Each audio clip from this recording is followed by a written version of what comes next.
you come to town. Yeah. Almost told y'all I had extra spots at Kentucky Headhunters, but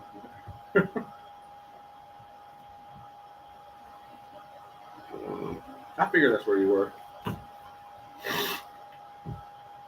I came up here, me, Greg, and Hagler went and listened to Luke Powell, John's son. He played at the Ice House last night. Oh, just like Just, yeah, he did a good job. You can definitely tell he's raised correctly. He knew all the good 90s stuff, and then he was playing a bunch of. He played Tom Petty. He was all over as good. Huh. That is good.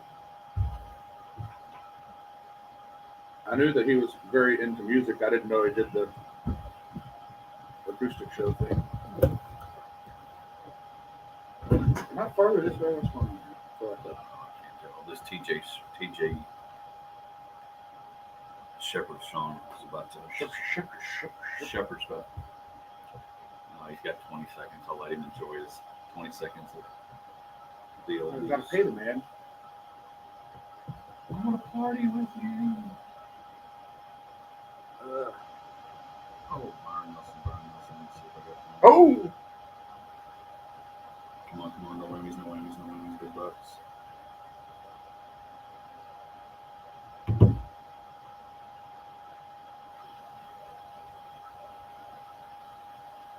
Talking to Kyle last night, he said he wants us to do another live show. Oh, yeah.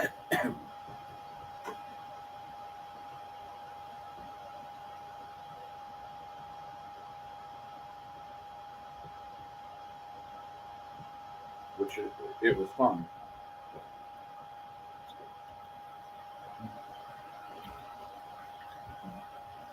Good morning and welcome to the Hodge Pack, sports, life, and everything in between, right here on 106.9, the Country Giant. Hope everybody's having a great Friday. We are brought to you by Lida Land and Cattle. Our guest appeared on our Pest Patrol phone line, and we were hanging out in Potosi Live Studio. Josh and I roll it. It's good to be back. I was out last week doing a little education in the real world of my real job, I guess you would say, Josh.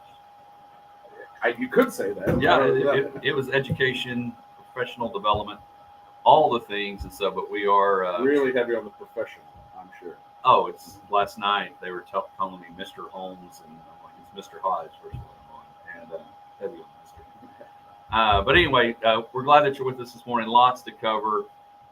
Josh, the only people I know that get real excited about schedules and have figured out a way to make it a big deal is the NFL. And so the NFL schedule, it was almost like Black Friday. They started leaking sales for games that were going to be New Year's Eve, the Chiefs and the Bengals, and they were making this a big deal. And each team's social media group was getting together and doing their own campaign to make it a big deal. And the NFL got it figured out. I didn't watch any of it or see any of it. I meant to. I knew that the schedule was going to be released, and I wanted to look at it, and then I just didn't get around to it. So I'm behind. Well, the good thing is it's out, and we're going to talk about it. We're going to do very early May 12th, if you will, May 12th. Predict the Cowboys record. We'll talk about which game we'd like to go to, home and away. We put that on our social media question of the week, so we'll put that out. We'll talk through the schedule and see. We'll look at some other games that are exciting. The Jets and the Bills open up, and there's one game that I thought was very interesting of two teams that are opening up that say a lot about one team that makes me correct when I talk about the NFL draft. So we'll talk about that a little bit later on in the second hour. A couple of things we want to remind you about. At 7:45, a little around there, we'll have the XFL championship is tomorrow. The Arlington Renegades are in it, along with the Washington Defenders, the DC Defenders, which is really cool because Abram Smith, former Abilene High Eagle, and Baylor Bear has had a great season with them, and they are in the championship playing against each other. We'll have Colin Schooler, who was on earlier in the season for the Renegades. He'll be joining us on our Pest Patrol phone line at around 7:45 to talk about tomorrow's championship game and the run that they are on. very similar to an NFC East team that won a Super Bowl, the New York Giants, a few years ago, when Eli Manning and him got hot at the right time, and that's what the Renegades are doing right now, and they're getting ready to play in the championship tomorrow in the Alamo Dome in San Antonio. Well, I've Misty's bag, knowing it's half the battle. We've got two numbers we're going to look at today, and Misty looked at me like I was crazy on the text chain when she said 34 and 53. Are we doing one or two? Do you understand why we did both? I thought you would, and we'll see if Misty catches on as well. Just before we get into the Lawrence Hall headline report, appreciate, obviously, you and Misty are here every week. Greg filling in last week for me, running the board, running all the things. I listened in Florida. I thought about calling in. I really did, especially on the knowing half the battle, because I didn't know if y'all were going to do that, and I wanted your sounder in there, and you were talking trash, and I came real close for calling in. We wouldn't have answered. Oh, I'd have called till you did. I'd have waited till I was caller number 10. You told me the sounder was going to be on the board. It wasn't there. That's on you. Oh, no, negative. We haven't got the knowing half the battle. That's why the internet computer is so important. Internet computer. Yeah. It's technical. But I thought it went well, and Greg, being the country music artist, promoter, radio guy that's been in the industry for years and does a lot for us and makes the Hodge Pack run every week, he did a good job filling in the sports world. Yeah, he did. It was a good time. And so, anyway, and Kyle was here last week with Mulligans, and so it was good stuff. And Trace, all right, so did y'all by any chance save me a Josh Young card? Oh, no. No, had no chance. No. I don't think there's any chance I was getting. No, there was three of them, and you were the odd man out. And I was four. Yeah. It was consolation prizes, nothing. Nothing. Okay, well, congratulations. I won that. And nothing is pretty heavy in my hand. All right, so we'll dive into our Lawrence Hall headline report, beginning with the NBA playoffs. Actually, reverse that. They're still playing basketball? They're still playing basketball, but the other thing that they're playing, and this is one of those frustrating things on my end, not because of anything of effort on my end of putting it toward this sport, and that's hockey. And the team that we actually have in the state of Texas, the Texas Rangers are playing well. We'll look at our Texas Rangers weekly report in just a little bit. But the Dallas Stars won last night. They won 5-2 over the Seattle Kraken, which I still think is probably one of the best names ever. It's funny, like release the Kraken. Yes, they were smart. So the Stars win last night 5-2. They take the 3-2 series lead with Game 6 tomorrow in Seattle. Now moving on to the NBA. Last night there were two games that happened. One season comes to an end. One series comes to an end. One moves on to a Game 7. But the Denver Nuggets do beat the Phoenix Suns 125-100.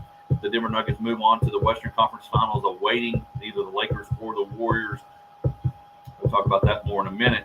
But the thing that I find interesting about that series, Kevin Durant goes to the Suns. You add him with Devin Booker, and it's going to be a big deal. Yes, they were without Chris Paul, but we start to see is a legacy becoming a problem for Kevin Durant because of the championships that he did win, even though he was effective on the super team with Klay Thompson and Steph Curry and Draymond Green.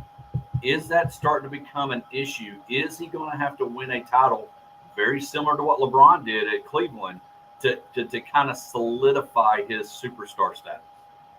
I do think that he is in danger of not being thought of the man in the long run because his I guess his success has always come with someone else there, if that makes any sense. Yeah, and I think even there's times where he wasn't Batman. He might have been Robin, even though he did some really great things. And that may be a big hot take for some in the NBA world.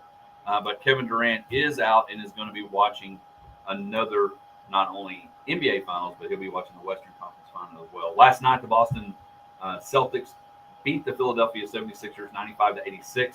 That series now tied at 3 games apiece, and one of the best words and phrases in sports is Game 7, and we will have a Game 7 with Boston and Philly on tomorrow night. Tonight, the Lakers and the Golden State Warriors battle each other. The Warriors tied up the series. It's now 3-2. The Golden State Warriors are going to try to win Game 6 to force Game 7. and the New York Knicks trail Miami Heat. They'll be playing tonight, leading that series over the next 3-2. Again, the Heat, the first team ever to win a playoff series as a play-in team. So they're one of the hot teams right now in the NBA, in the Eastern Conference, and overall in NBA. And I really think the NBA championship is wide open. A couple other things. The Byron Nelson is underway in Austin at TPC Craig Ranch. No with a 11 under yesterday to open up the round, open up the tournament. Adam Scott, 8 under. Scotty Scheffler, 7 under. Jordan Spieth pulled out. Very tough, probably sure decision to be pulling out of the tournament hometown, home city. AT&T, one of your big sponsors, the AT&T, Byron Nelson, pulling out, but with a wrist injury. But we understand why. Next week is the PGA Championship, and you want to be sure you're ready for the major that still eludes Jordan, and he needs to win. So we got that for them. So anyway, that is our Lawrence Hall headline report. We'll talk more when we get to our Big Country Electric My Town segment. We're going to be talking about a lot of things going on. The softball, baseball playoffs. We've got an announcement. We're going to talk about the WAPT coming to town. So a lot of big country news when we get to the bottom of the hour. So that is our Lawrence Hall headline report. When we come back, we're going to look at the Texas Rangers. Again, one of the hottest teams in baseball right now, doing some good things. We'll go over our Texas Rangers weekly report as they're out on the West Coast. Not quite up yet listening to the Hodge Pack, but we are glad that you are tuning in everywhere you can. Don't forget you can catch us at KLGD1069.com. Listen to us anywhere in the world. And again, we appreciate you listening. And we'll be back with our Texas Rangers report right after this.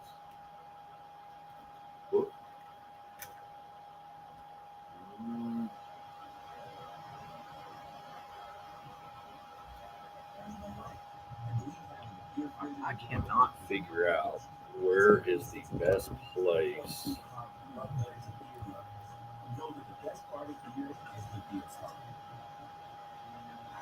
It's almost like it needs to be over here.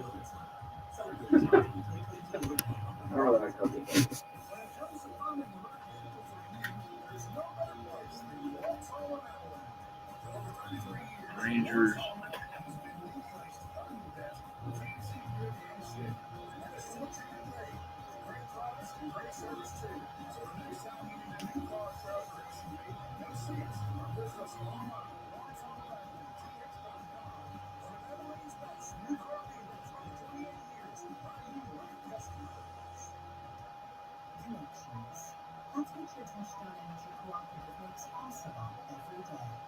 That's 7-3 in their last 10. To stay connected to work, to family, to everyone and everything that matters.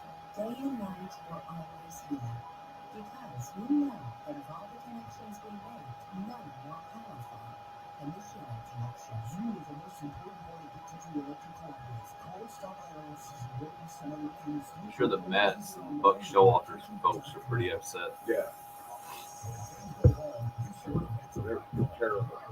Restoration and roofing specializes in recovery from damage due to water, fire, wind, and hail. Call 325-69. What's bad is everybody's above 500 in the AL East.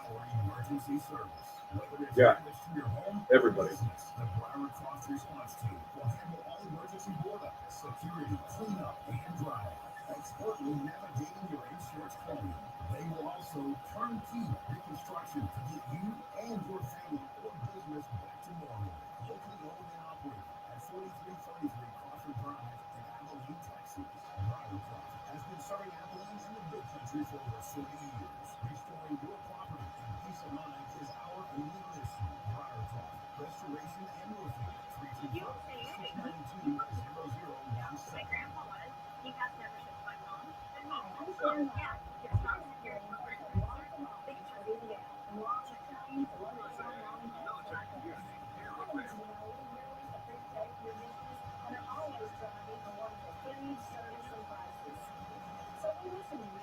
So Seager's been designated for. I mean, not he started his rehab. Yeah, apparently it was. I haven't checked to see if that.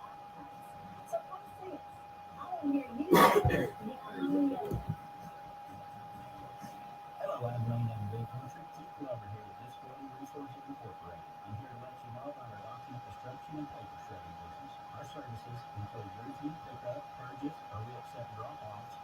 Make a DR safe and secure facility. Our folks at DRI are better known as the DRI Shredders. They're here to assist and serve in the destruction of your most private documents or just so the million stacks of boxes you've had piled up over the years. Give us a call. Morning, folks that are watching on.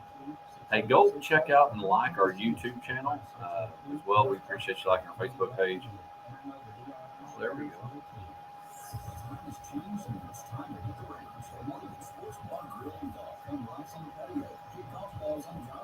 All right, David. Appreciate David. Oh, I don't know who put the chat overlay out there. Good job. I don't know if that was Mike. What do the Rangers need to do to win the pennant? We got that coming back. We got questions from listeners. Okay.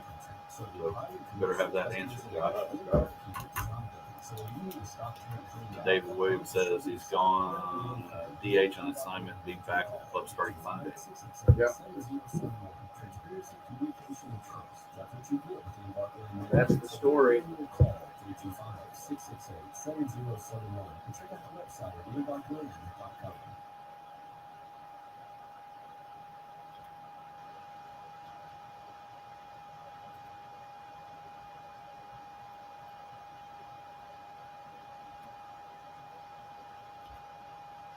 Welcome back to the Hodge Pack, sports, life, and everything in between. Good morning to you, and good morning to everybody listening to the Hodge Pack this morning on KLGD 106.9, the Country Giant. We're rocking and rolling. It is time for our not big country. Well, the Rangers play nowhere near the big country. Sometimes they come through on the Academy tour when they stop by, and the B-list guys hang out. Who's probably the most famous Ranger that's made the Academy stop in Abilene? Well, I know that David Murphy was here once, and Mitch Moreland, which, I mean, they were obviously not A-listers, if you wanted to use the term, but they were, well-loved contributors to good baseball teams. So, yeah. I'm not going to lie. I was reading this as text. Yeah, you weren't listening. Didn't have any idea what you said. Yeah, but we are glad that you're listening and heard what Josh said. And it's time for our Texas Rangers report. And Josh, I was talking with a buddy last night who's, I think this is the period where he says he gets to listen while he's dropping off his kids. So Hagler will give you the shout out. But he used the word because, again, I don't have the ability to watch the Rangers. And he said the Rangers are really fun to watch right now. They are. And it's one of those things. How early do you dot? How much do you treat it like a no-hitter on what you don't talk about? But the Rangers right now, leading the West, doing some really good things. Again, one of their best players in Seager, Hurt, still doing this without him. Mm-hmm. How excited should we get NFL schedule released excited, or should we simmer down and enjoy and just don't overreact either way? Well, I don't think it's like a good plan to overreact ever. Like you always have to keep it within the bounds of reason. And the old saying, I guess, in baseball goes is you don't even know what your team's like till Memorial Day. Like that's the if your team's playing bad, don't freak out. If your team's playing good, don't go ahead and book your airfare for October. Like it's well, in the Rangers of old, I say when we were growing up, and I think we were even a little older than the grow up, which I don't know if I've ever grown up. I was gonna say it's very questionable. Is the All-Star break.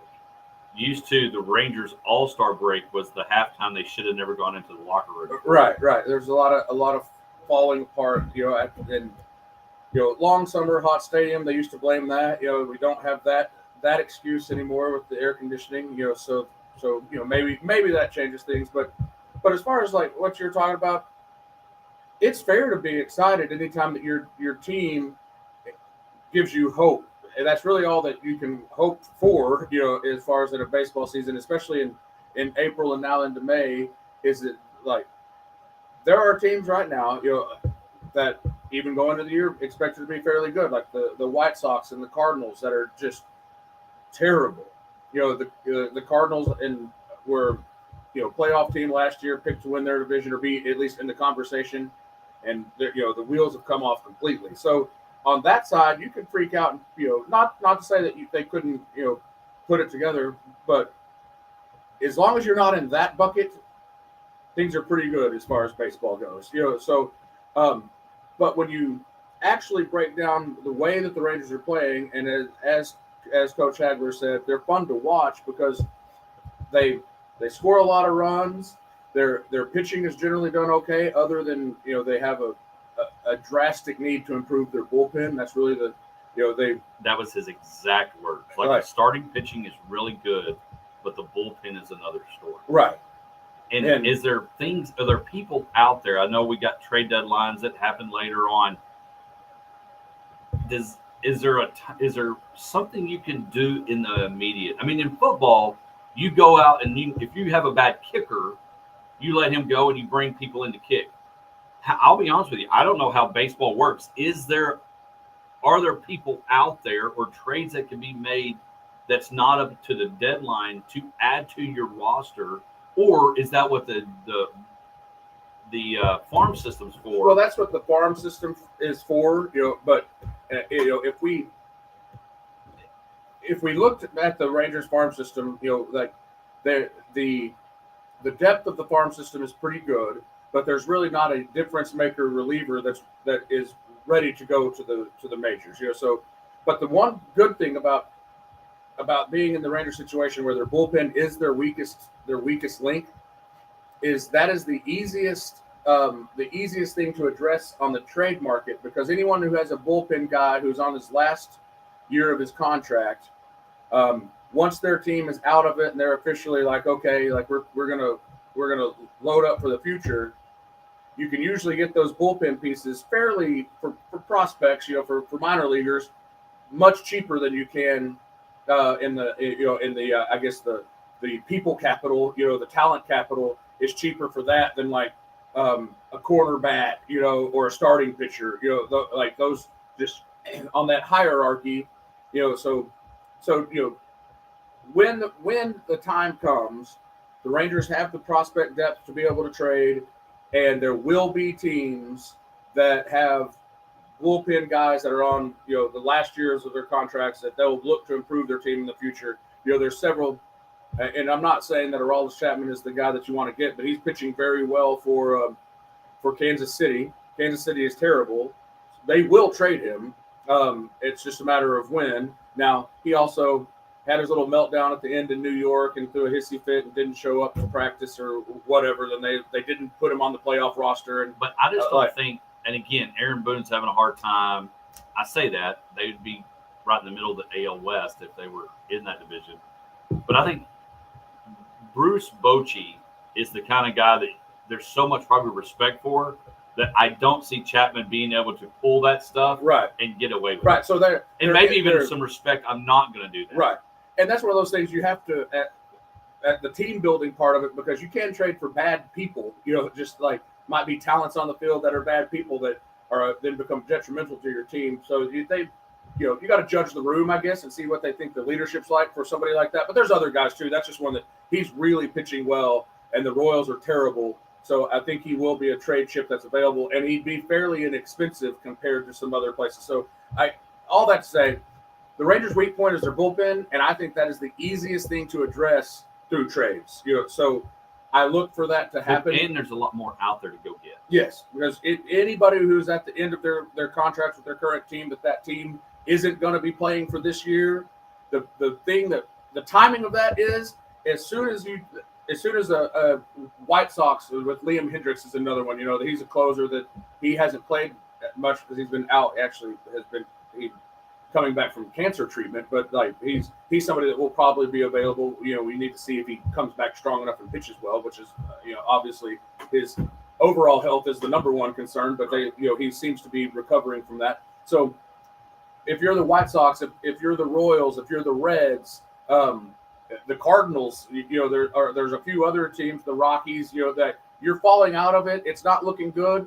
But the problem for controlling that is when those teams deal somebody, they're telling their fan base and their clubhouse, we're done for this year. Right. And so now the writing's on the wall in those places. They're done for this year, but The PR move. right. So it's just as the summer comes in, those teams will start being like, all right, we've got to sell the fact that we got to get better for next year. Let's trade some pieces.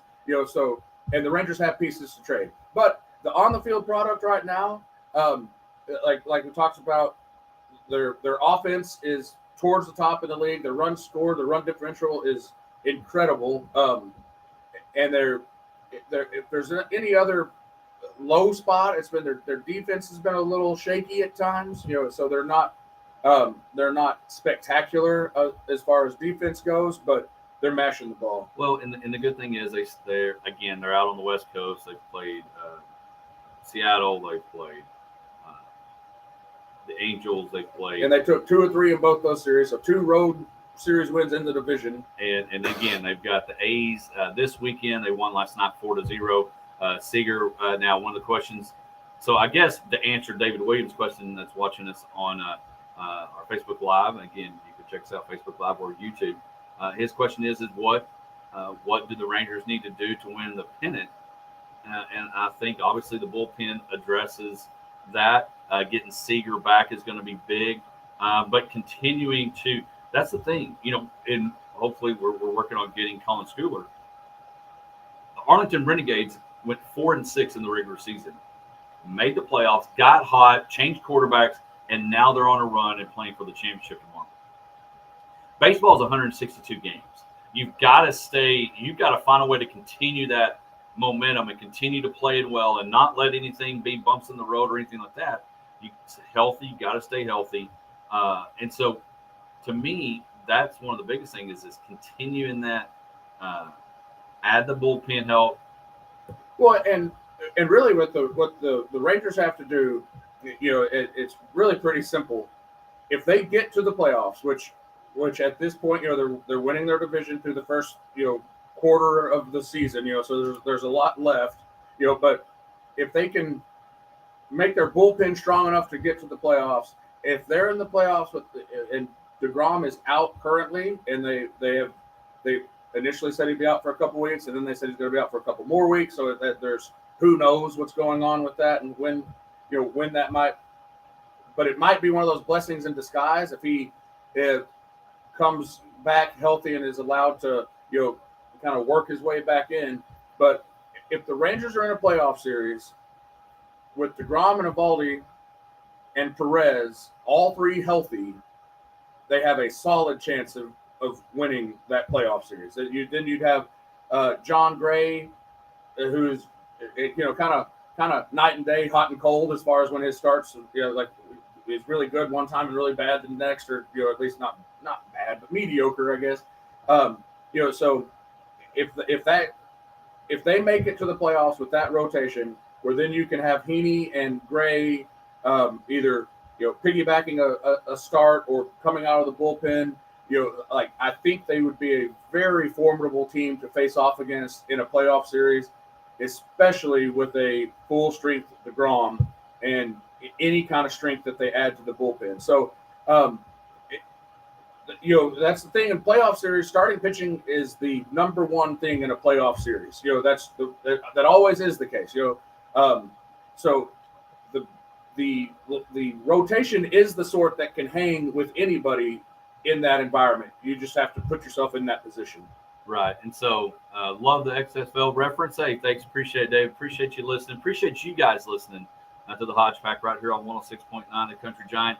Don't forget, Live at Lytle. They'll be ready next Thursday. Be sure you get out to the patio at Live at Lytle Landing Cattle, where you can get you a Hodge Pack, order it, and enjoy it. When we come back, we're going to dive into our Big Country Electric My Town segment and go all across the Big Country as baseball playoffs, softball playoffs are rolling, and the WAPT coming back to town for year number 3. We'll be back with more Hodge Pack right after this.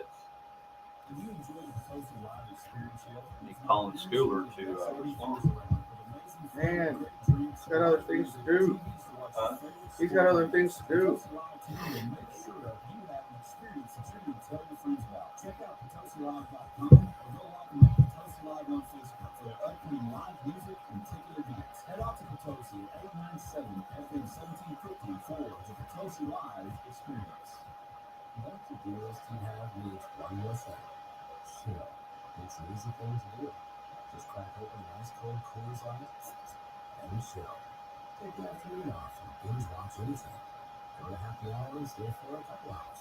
Who's counting anyways? Or hang out with just your dog because you've had enough human interaction this week. Whatever you do it with a Coors Light. Non-cold refreshment. And I got a text from a coach at Cisco about that because McCamey was playing Cisco when that girl got drilled. Yeah. They're getting hammered. I don't know what all is going on, as far as like, they're talking about that.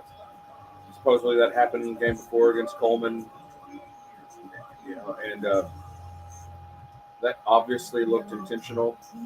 Oh, 100% it was. And if there's a pattern and it's that intentional, how does a coach keep his job?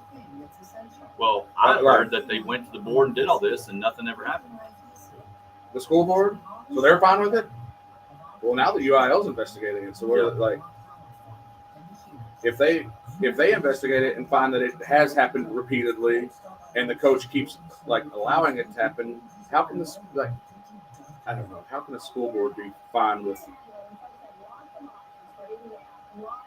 a coach that not only like defends that but allows it repeatedly? Like, super cheap. Now it's like on Fox News and stuff, so. Oh my gosh, it's on Fox News. I Shut have up. a present for you. And you're going to love it. Are you ready? I found it No, at a garage I'm not. sale. Okay, Are you ready? I guess so. Close your eyes. Okay. Okay, keep them closed. Bam! That's awesome. Is that what's so You found that cool? at a garage sale? Yes! That is At awesome. a softball team's fundraising garage sale.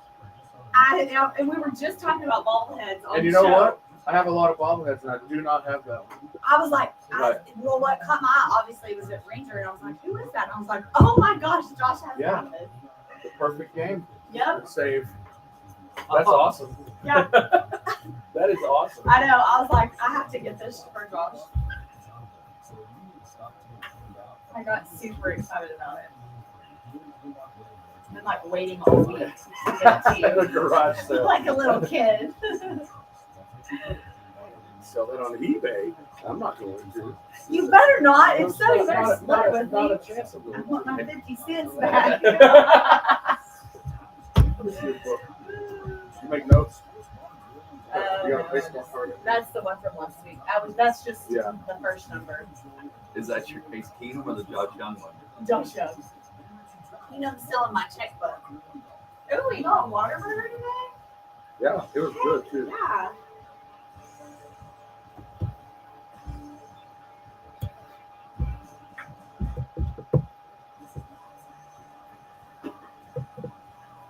Calling on the. I'm really glad that you're here because I want to talk about the McKinney deal. Oh, yeah. I can't get it.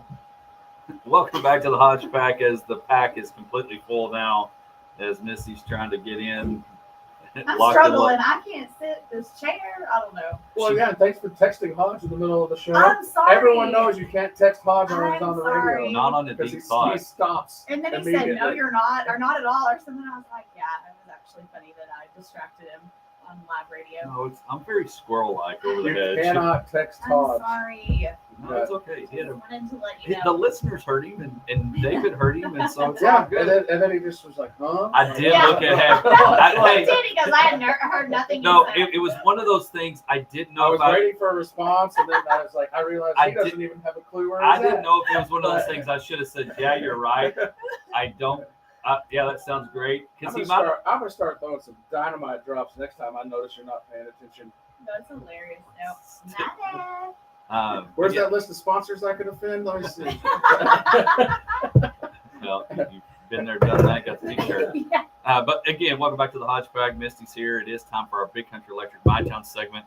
And what we're going to do, we're going to kind of go through again. We appreciate Big Country Electric Cooperative being our sponsor from day one. And again, they take care of their members each and every day out of 3 offices, Roby, Snyder, and Stanford. And we normally highlight the local player coach program, but today there's so many Big Country teams still in the baseball playoffs, softball playoffs. Golf will start next week with, again, a number of folks playing next week in golf with Seth Sanford and some Albany kids. I think some Clyde kids have made it. So, but want to look at, again, a number of teams that are playing, but there's also some controversy. And so just real quick, last night in the baseball world, we had Wiley last night came and won 7-5 over El Paso del Valle. They play today at 11 o'clock. Brownwood and Wichita Falls playing each other. Wichita Falls wins game 1, 3-2. Brownwood wins game 2, so we'll have a game 3 today to determine that series. Jim Ned playing Holiday. Holiday winning game 1, 9-5. Colorado City and Hamilton. Very interesting, playing ACS. Not that they're playing at ACS. ACS has built this brand new stadium or baseball field. I'm sure it's kind of close to where you work, Misty. Yes. Great complex. And I saw another deal, a little breaking news. Coach Kirk Wade, who's like their superintendent, president. I'm not sure. He's going to be the new head football coach there. But ACS, fantastic. Colorado City and Hamilton. You see this a lot of times, Josh, in some of the smaller schools where they have a one game because maybe they have one pitcher. They have one pitcher, and so one game to determine that. Albany and El Dorado playing. El Dorado wins game 1, 10-6. Albany wins game 2, 9-5. Game 3 today at 11 at Liberty Hill. Stanford and Ozona baseball. Stanford wins game 1, 7-0. Game 2 will be Saturday. They are playing there. Holly and Cristobal. Holly wins last night 6-3. Game 1. Game 2 on Saturday. Westbrook. May sweeps that series over Westbrook, and they win that series. One little note. Well, no, we'll talk about that in a moment. More baseball. Ira Gorman. Gorman winning 3-2. First game. Ira winning game 2. Now let's talk softball. Wiley girls softball lose yesterday 6-0 against El Paso Hanks. They'll play game 2 today at 11. Merkel and Llano, one game for it all today at 7 o'clock in Stephenville. Cisco and Stanford are playing each other. Cisco wins game 1, 3-2. Bangs over Holly 4-0. And I want to stop at that Cisco game and kind of move into something that happened in Cisco's previous playoff games. They're playing McCamey. And McCamey, there is now a video that is viral of a catcher drilling at the girl at bat and just basically smokes over the ball like they're playing wall ball or dodgeball. And apparently this is a pattern. Apparently this is a something that's happened often. And it seems like there's a lot more people mad, which they should be, and nothing really being done. Yeah, if you have not seen the video, definitely look it up. It is viral. So I was actually looking this up yesterday. I've seen the video a few times. Obviously, my daughter plays softball, not at the high school level. She's 10. But, yeah, most of next year? Yeah, so, next year she's moving on up. But I don't know, like, there's so many things wrong about this video. Some of the people have come and said, well, that's a softball rule. She's interfering. It's batter's interference. She should have moved. Well, the girl on second base, there was somebody on second. There was no one on third. So that you have this group that's coming together saying that she was going to throw down to third.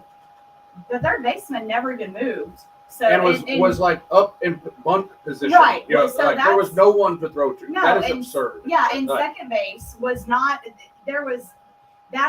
Absurd is absolutely correct. But that poor girl, I mean, it is it's close.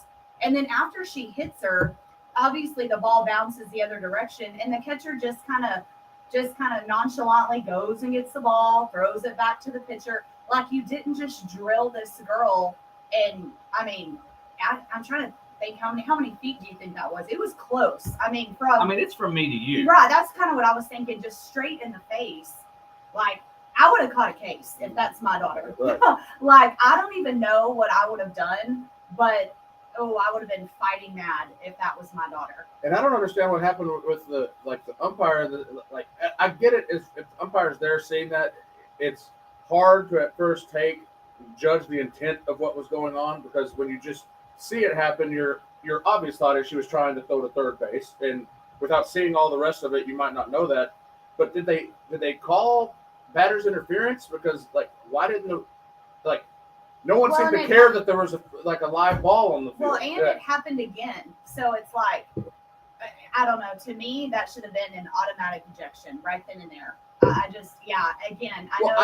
get that not happening, because when I first watched the video, and I think I texted you all this, but when I watched it, I pulled it up, and the girl gets hit in the face with the ball. But my first take of watching it was that it was just an unfortunate accident.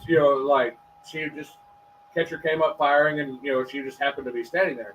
But then when I watched it again, paying more attention to the rest of what was going on, the third baseman was in no position to field a throw, was not looking like she was even anticipating a throw. The runner did not run from second base to third base, so there was no one to even throw out. And had the ball not hit the girl in the face, it would have hit the dugout. But at the angle of which she threw, there was.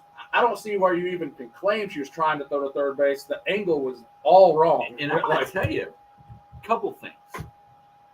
One, as a coach teaching that, I have a problem. Two, as a player thinking that's okay, that's the equivalent of a coach teaching when a kid goes up for a layup to take their legs out. Yeah, absolutely. I mean, you're going to get a foul. And the opposite is there's no punishment.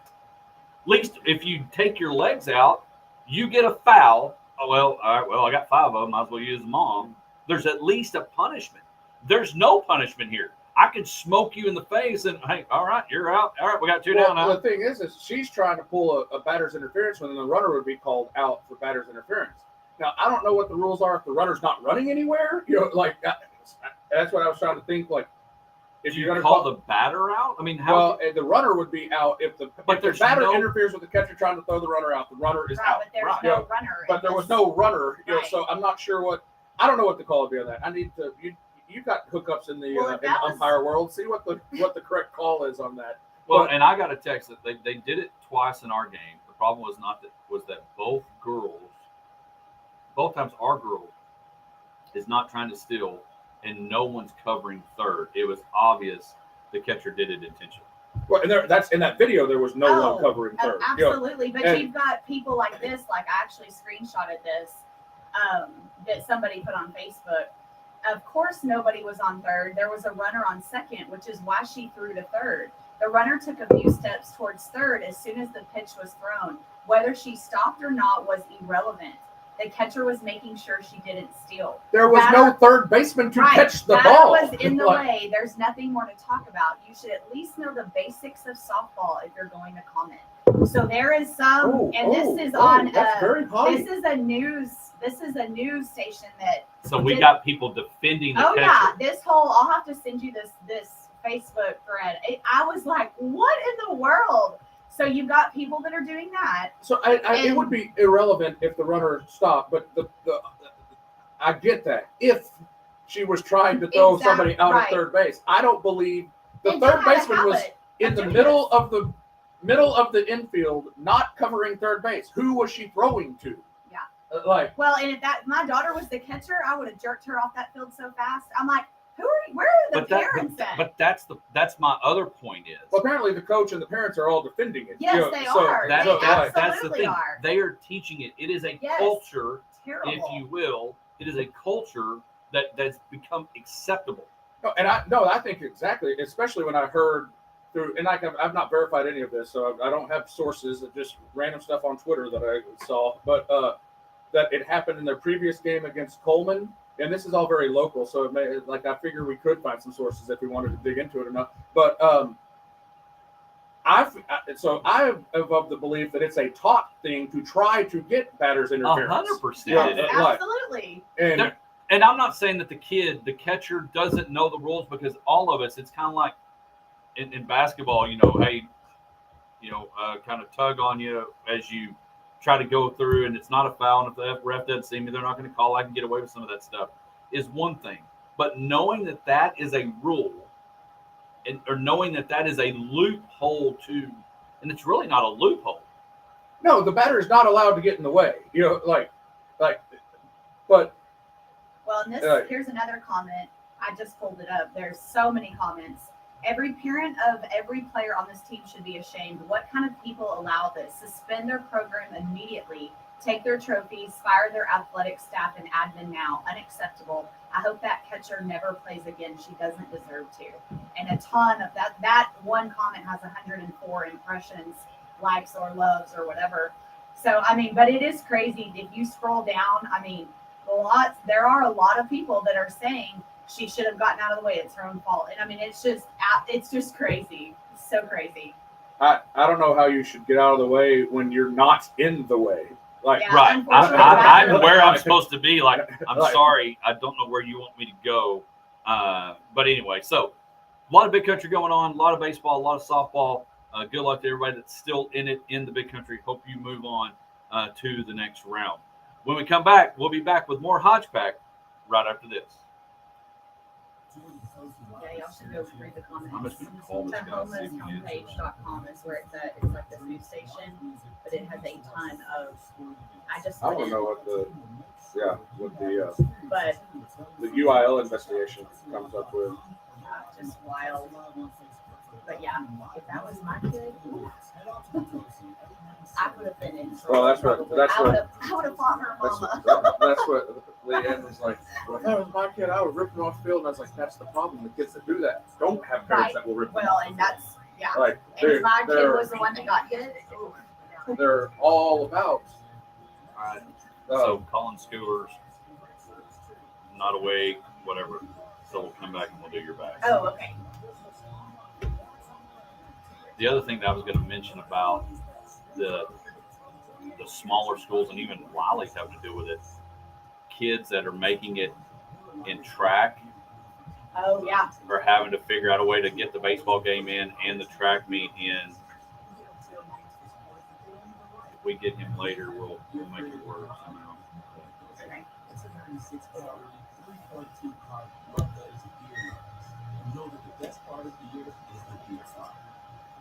But yeah, y'all should go read those comments on that page. It's pretty wild.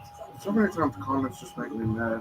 Oh well, Right. but it's just crazy that people are actually defending it. I'm like, oh, maybe that was your daughter Well, or niece or whoever. the other thing that I wanted to say was, it's not the same because nobody gets hurt, but in RBI baseball, okay, the old Nintendo game, Yeah.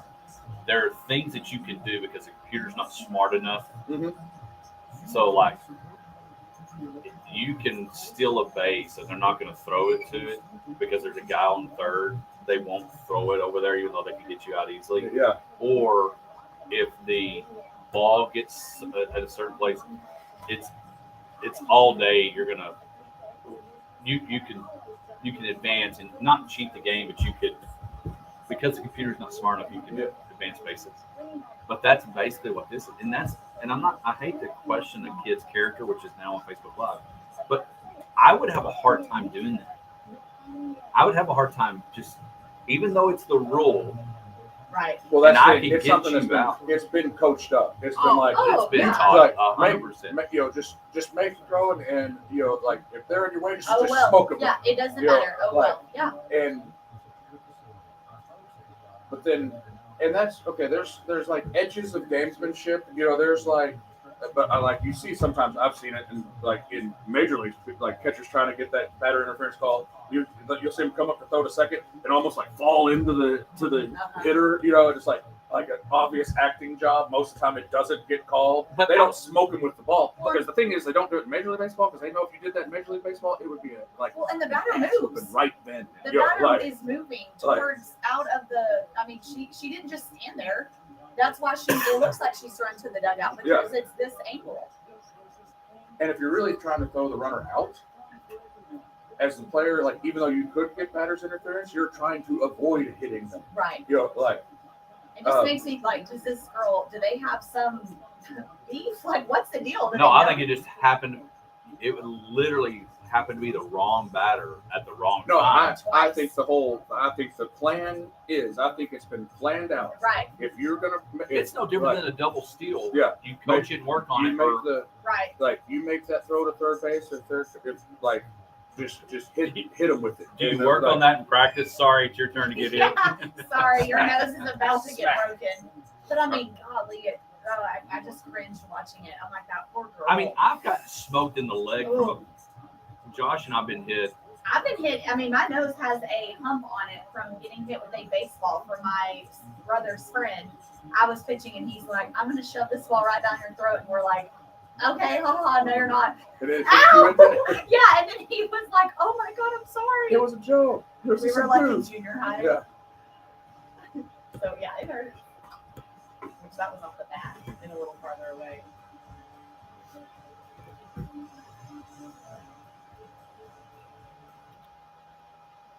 Welcome back to the Hodge Pack, sports life and everything in between as we're rocking and rolling in our Embark Land Management hour number 1, trucking and rolling, and it's time for one of our favorite parts of the show. Of course, you got to hear Kyle last week, but it's time to open up.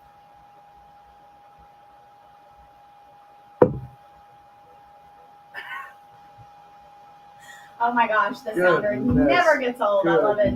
Neither does Hodge's dance moves. That's right. It is time for Mulligan's Bag. Y'all get on out to Mulligan's, 1166 Ben Ritchie Drive, not Ritchie's Drive. Yeah, tongue tied this morning. They've got all the fun, all the things going on. And did y'all see now they're doing karaoke on Tuesdays? They're bringing it back. So, I mean, I don't know. We may have to hit that up one night. As long as Hodge has to sing, I'm fine with it. Oh, I don't. Oh, he'll get up there and Garth out. I know that. He's a performer. Some say. I didn't say it was good. All right. What's something popular that you refuse to get into? Oh man, that's a list too long for me to recount.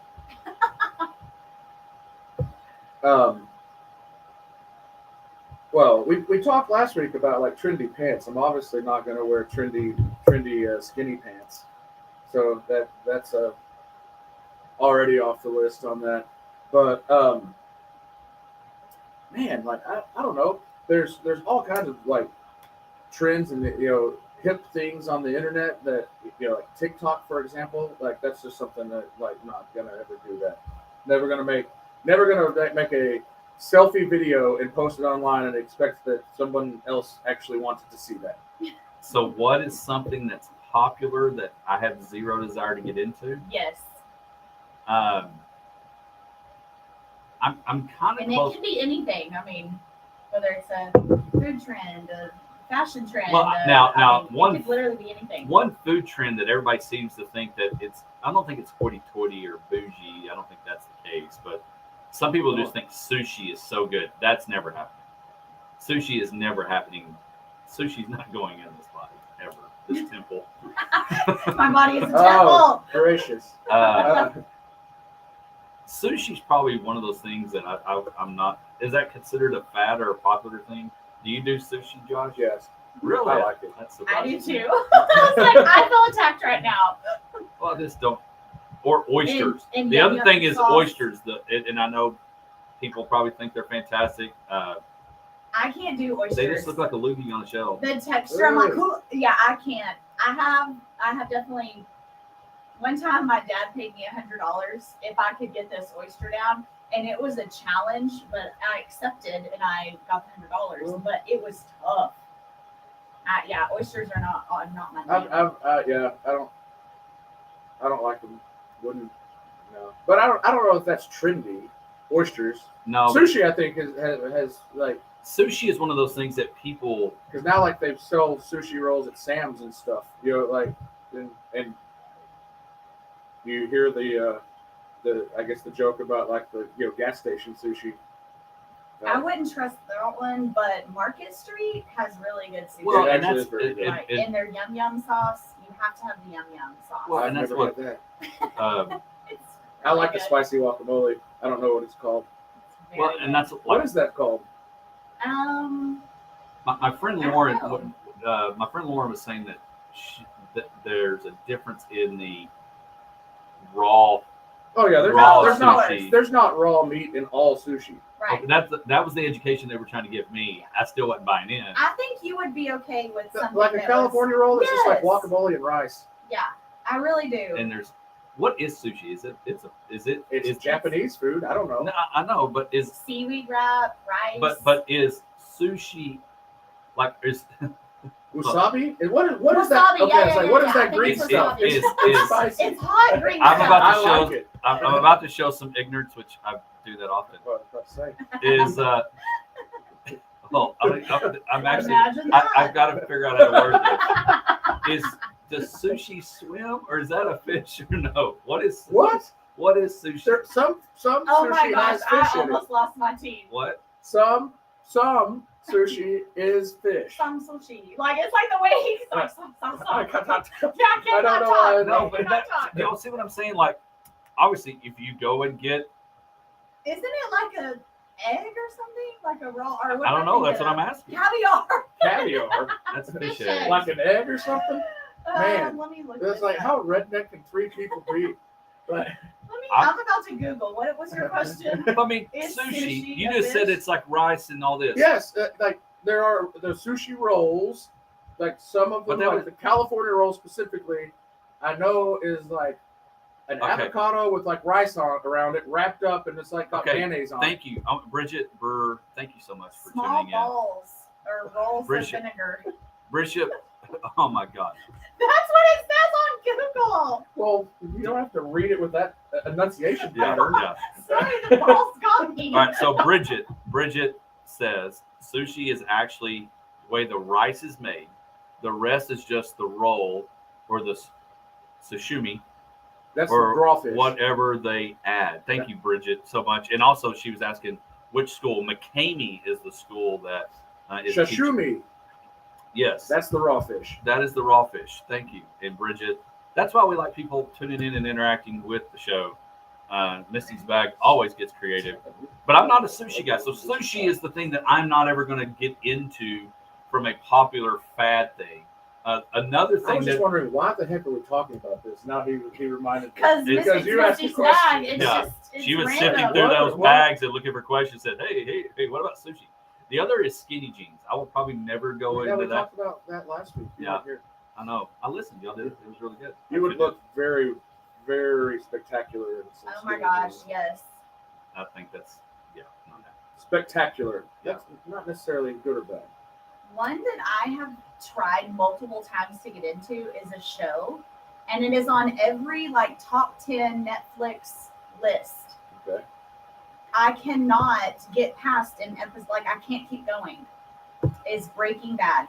Have y'all seen the show Breaking I'm Bad? not, but that's another one that people say is really good. But everybody is I- like, yeah, it's that's- so good. And I'm like, we just can't. Like, we have literally funny. tried 3 times. And so that would be mine, is that I cannot get into Breaking Bad. And it's on every time you Google top 10 Netflix shows, it's always there.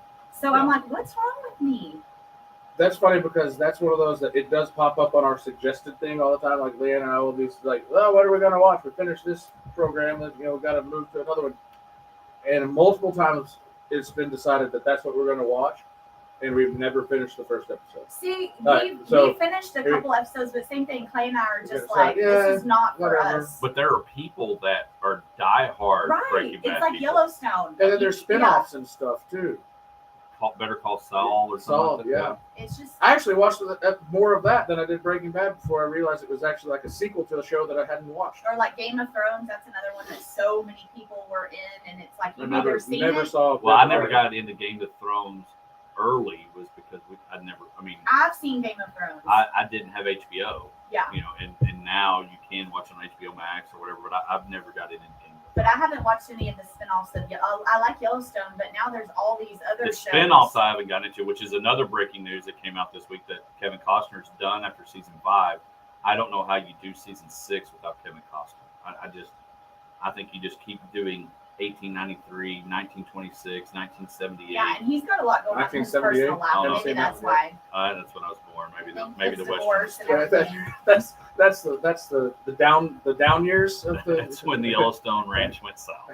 But I'm going to say 1978, Hodge came around, but the Yellowstone went south. Well, that is our first Embark Land Management hour number 1. When we come back, we'll kick off First Embark. hour number 1. We're gonna have That a is. second hour number Yeah, 1. we're going to have our second hour number 1, Embark Land Management. Give Daniel McDuff a call at 325-668-7071. If you need land cleared, anything taken care of, Daniel and his team will get you taken care of. And when we come back, we'll look up more about sushi right after this. Remember to call Okay, Daniel and this ask him is a the question. Your definition. balls. No, Come listen. in. You You said cannot small balls. emphasize ball. Well, I'm sorry. Small It kind of caught me off. Small Well, you just balls. said small balls, and it didn't say Sorry. anything Y'all are else. welcome. I'm sorry. What? That's unfortunate for y'all. Listen, this is it. Listen, Linda. A Japanese dish consisting of small balls. Do I need to say it like that? No, just don't pause after you say Some it. small balls or rolls of vinegar I like how you flavored. seem like you're still talking into the mic. We're No. not. You're not lying. No, I'm looking this way. It's like just in my face. Cooked rice served with I'm a going to leave that garnish. just in my face alone and go check this food. Small balls Small. of raw fish, Oh, vegetables. in face. I wish we had the ability to make drops of things that we said. Like we go into the program and That's what it says. flip some things that you have said, and then just make them drop keys where you just like hit it. Small balls. I did not realize that. Yeah, served with a garnish of raw fish, vegetables, or egg. Yeah. I didn't realize egg. Well, they all are. Yeah, it's a ball of rice, but they usually wrap it with this like. Yeah, the something- seaweed Yeah. stuff or whatever. Sashimi. Y'all want to do No, We're done. I'm done. I'm Take going me home out. now. He wants a hotkey that just says small balls. There's a lot of radio shows that I've listened to that they have like random hotkeys. I like, love it. of stupid things that The people have voices. said, and then they just drop it. You know, Well, like Or the promo is Yeah. like you saying something funny, you, and it's well, like right now the promo that's running, and I don't. it's Josh. It's the knowing half the battle one. Yeah, Yeah. and it's really The cutter butter one. yes. Peanut butter. But that's what's funny when Because see, one of the ones that I want. No, back to the question. Number or NFL schedule. what is he throwing out? Number and NFL schedule. NFL schedule. Okay. NFL schedule. The other thing that I want. Why are you still He's so like, frantically "Where's talking with his your hands? He had those things. You missed your calling. You're supposed to be an airport They're like guy. lightsabers. Bring it in. But Aircraft is when you carrier. like when either you or I stutter Uh-huh. and try to get it out, I want that a hotkey. Like, Junior. hey, let's get it out. Sometimes your brain goes faster than your mouth It can. does. Oh my gosh. That's Or so or funny. maybe not. Uh-oh. All right, small balls. That's new.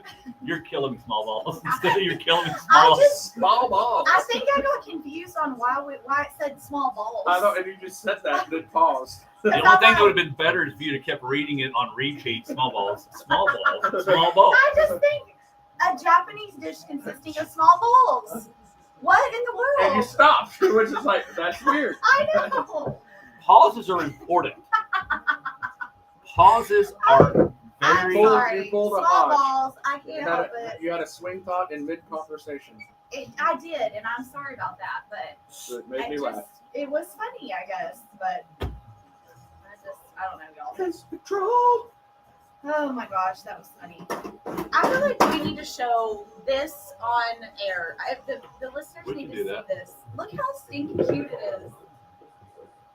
Can they see it? Oh, yeah. It's so cute. Front and center. I'm so glad you don't have that.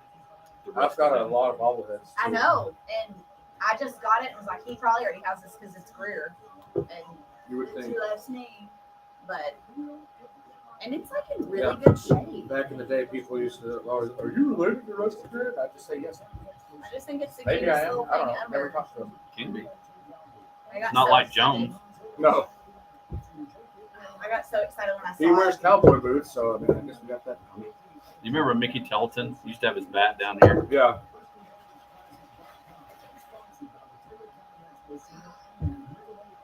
Mickey tells it. Last one passed. Take me down to Paradise City. Without this. I think we could get it from the Facebook page. Actually, who am I kidding? You said small balls on the air. Oh, true. Welcome Actually, back who to am the I kidding? Hodge Pack, Sports Life, and everything in between. Paradise City kicking off hour number 2, Embark Land Management, rolling right along. We're glad that you're with us this morning. Don't forget to download, subscribe, rate, and review the podcast. You can get it at Apple Podcasts, Spotify, all the places. Don't forget to check us out on YouTube as well. Bridget Brewer, appreciate Bridget tuning in. And she's not a fan of, I can't remember which one, but Breaking Bad is weird to her as well. So check it out. You're going to want to download, especially if you missed the first hour with Misty's Bag. We talked some softball, all that. You're going to want to check out the podcast. Be sure download, subscribe, rate, and review. Josh, we mentioned it. First of all, those that are watching on Facebook Live, Misty, are you a garage seller? Like, do you enjoy doing that? No, I was just one of my best friends, their softball team was hosting a fundraising garage sale, and they had a big water slide for all the girls, and Collins is good friends with her daughter, and so she said, hey, have her come over, whatever. So we were over there because of that, not necessarily shopping, but then as I walked by, I was like, oh my gosh, there's a bobblehead. So I went to check it out. Oh my God. I got so excited because I immediately thought of Josh. And then when I got closer and saw it was Greer, it was just meant to be best 50 cents I've ever spent. That really is. You're welcome. And so those that are watching, you can see Rusty Greer making the big diving catch save to save the perfect game for Kenny Rogers, not the gambler, the baseball player. But gamblers started yesterday. As soon as they saw NFL games starting, spreads are already made. It's May 12th. People are already excited, figuring out which games they want to go to. We actually threw it out on our social media question this week of which home game, which road game that you would like for the Cowboys. And so we're going to look at the Cowboys schedule. But I mentioned earlier one of the teams that I thought was a big, before we get into the Dallas Cowboys schedule, that I thought was an important opening game, an important game on the schedule. Let me look it up here. Let me get this all set. Is the very first game of the year for the Kansas City Chiefs. And the reason I think who I'm about to say their opponent is, and maybe all of you are already fans of this team and have already bought your tickets to head to Kansas City, but Kansas City's obviously they could have very well played the Denver Broncos and had Andy Reid against Sean Payton for game one, Russell Wilson and Patrick Mahomes, but they don't. The Detroit Lions are coming to town, prime time, 7:20 NBC Thursday night, kicking the season off. And I'm going to tell you, that's an important, if you're a Detroit Lion fan, you've got to be excited about that. Because used to Detroit for the last few years are kind of like the Houston Texans. We'll fit you in when we can. We're going to give you Thanksgiving because that's what you've always done. Right. But the fact that that's kicking off the NFL season, the Detroit Lions, Dan Campbell gnawing off kneecaps or whatever he did in that press conference. What? That's where some of the stuff I say. No, it's similar. But they're doing that. I think that's a very cool thing that we're seeing that for the Detroit Lions, and I think it kind of resurfaces what I said about the draft being important for them being able to maybe take over that division now that Aaron Rodgers is left. Yeah, I think you and I, Hodge, we talked about the Lions a lot last year and watched them, and man, there were some close calls where, one specifically was when they played the Bills, and I was scared. I was like, are the Lions about to beat the Bills? Yes. And then remember that game last year? That was crazy. And then, so yeah, the Lions are definitely what I would consider a relevant team, absolutely. And so I'm excited to watch the Lions this year, I was excited to watch them last year. They really surprised me. And so, yeah, I'm really looking forward to that game, and I'm happy that the Lions are getting that bit. Well, and when you get a primetime game, there's a reason. I mean, the NFL trusts you. The NFL trusts your fan base. The NFL trusts that, hey, we can put you in this game. Now, granted, sometimes the Thursday night games aren't that good. You get a random team that's not great. But anyway, I think it's a big deal. A couple other big ones. The Jets obviously now are a different team and a different spotlight because of Aaron Rodgers. Right, they've got some premier stuff. Yeah, and so they've got, another NBC game is the Jets, the Chiefs coming to the Jets. And so, and then the Chiefs and the Bengals at the end of the year, New Year's Eve, will be playing as well. So those are just some of the other matchups that are big. But let's look at the Dallas Cowboys schedule. They've got, I think it's going to be one of those schedules and years that's going to be a little tough. And we'll see. So let's pull them up. Dallas Cowboys, again, the Dallas Cowboy Radio Network right here on KLGD 106.9, the Country Giant. You can check us out. Opening things off Sunday night, the Sunday night primetime game, the Giants, the Cowboys start on the road against the Giants, against some of the big matchups that they have. They do play the Jets week 2. And so we'll just go through real quick through the schedule. We won't go through all of it, but as you're looking at it, what games intrigue you outside of the division? Josh? Outside of the division? Well, because we know what those are going to bring. We know the Eagles are going to be tough. The Eagles are going to be favored to win the division again. Well, they played the Bills this year, right? Right. December 17th. Yeah. Yeah, so they got the Bills. So I'll throw the question out to you. Which home game would you want to see? Which road game? I know which ones are home. I didn't memorize it yet. That's I said okay. yet because I will. Yeah. Oh, there's no doubt in my mind. You know who the Rangers play on October 17th. Oh, that's a playoff series.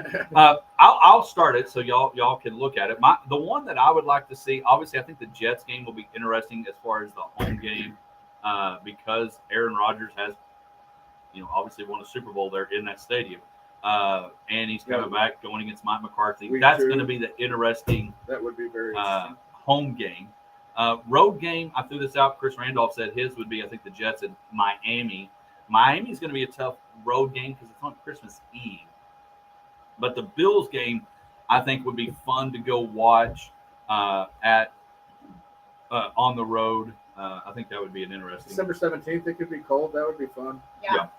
Because I think if you go to Buffalo or Lambeau, it's kind of like you're not really getting the experience of that unless you go when it's bitter cold. Unless you're freezing your buns off. Well, and that's a requirement. And I don't have to be chance of frostbite, but I do. If I go to watch a game at Buffalo or Lambeau, I want it at least after October. Yes, absolutely. It doesn't have to be December, it doesn't have to be January, but I want it at least after October so that there is a bit of a chill in the air watching a game at Lambeau. Like one of my ultimate trips would be to go to watch a Notre Dame game on Saturday at South Bend and then go over and watch a Packers game at Lambeau. I think that would be a fun combination of a trip. So I know your road game because I know the fan base that you are. So your road game's not a difficult choice. Right. You're going to want to go watch. You would want to go see the Buffalo game. Absolutely. Yeah. I would. Plus, I just think that would be a good game. I think it's a great matchup. Oh yeah. Well, and it's late in the year, and Yes. hopefully it's going to be implications of where we sit and where we're going to go and what we're going to do and how good are we at that point late in the season. Right. I think it's going to be a very important game. At least you hope it is. Yeah, no, definitely the Bills would be my away game. My home game, yes, I think I want to see the Cowboys beat the crap out of the Jets, obviously, because of the man bun going there now or being there. So, and then the Eagles, of course, because I hate Philly. And so I would love to see the Cowboys get a huge win at home against the Eagles. I'm really looking forward to December 10th, December 11th, kind of that weekend because it's Bills and Chiefs and Eagles and Cowboys. So I'm excited. It's late in the season. So that weekend right there alone, those two games are what I'm kind of really looking forward to. I always love when the Bills play the Chiefs. They've kind of got that rivalry built up just because of the last few years that the Bills just can't seem to deliver. And so I'm always pulling for the Bills, and I like the Chiefs too. I like Patty, but man, Well, the Bills are my second and I team. think the thing that you got to look at, because of the quarterback depth in the AFC, it's going to be a dog eat dog world for those folks because there's so much going on of everybody trying to get 7 playoff spots. And so you're going to see a lot of drama throughout the year and great matchups in the AFC because it's going to matter. Do you get that one bye and do you get home field advantage in Buffalo late in the playoffs and in the cold time? So I do agree. I think the AFC stuff is going to be a lot of fun. No, I agree with that completely. And actually, your answer would be my answer. My only I guess caveat is that Eagles matchup in December Sunday night game. That would be that should be a playoff type atmosphere. That's what I was thinking. like, It should be a huge game. should have implications as to who wins the division.